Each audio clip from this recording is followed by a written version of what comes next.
ఈరోజు కష్టాలన్నీ తీరిపోయే పరిస్థితికి వస్తున్నాం కానీ పూర్తిగా తీరిపోలేదు. అందుకే మీరు ఒకసారి ఆలోచిస్తే అమరావతి ప్రాజెక్ట్ ని మళ్ళీ ఒకసారి అమరావతిని మనం గట్టెక్కించే పరిస్థితికి వచ్చాం. ఇంకో పక్కన పోలవరానికి ప్రాణం పోసే పరిస్థితికి వచ్చాం. విశాఖపట్నం రైల్వే జోన్ ఇచ్చారు.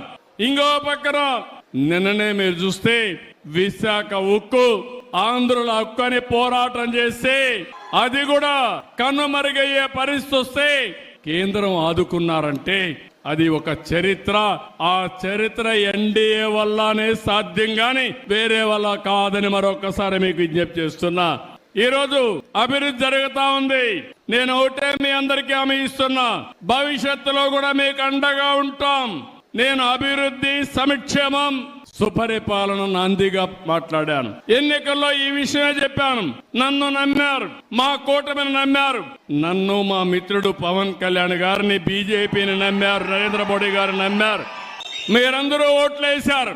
ఈ రోజు మీ రుణం తీర్చుకుని కార్యక్రమానికి శ్రీకారం చుట్టాం.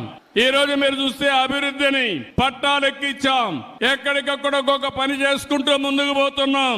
రాయలసీమలో గాని రాష్ట్రంలో గాని నేషనల్ హైవేస్ అన్ని 50,000 కోట్ల రూపాయలు ఖర్చు పెట్టి 3 ఏళ్లలో పూర్తి చేస్తున్నాం.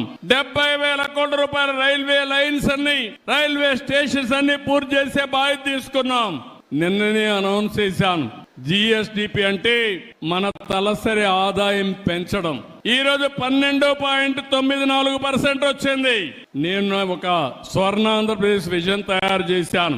అందులో 15% పెరగాలి. 15% పెంచుకుంటూ పోతే ఈ రాష్ట్రంలో ఎవ్వరూ పేదవాళ్ళు లేకుండా అందరికి దగ్గర డబ్బులుండే విధానానికి నేను ఆలోచిస్తున్నా. పేదరికం లేని సమాజం ఎన్టీ రామారావు గారి కళ. దాన్ని జయప్రదం చేసే బాధ్యత నాదని మరొకసారి మీ అందరికీ హామీ ఇస్తున్నా.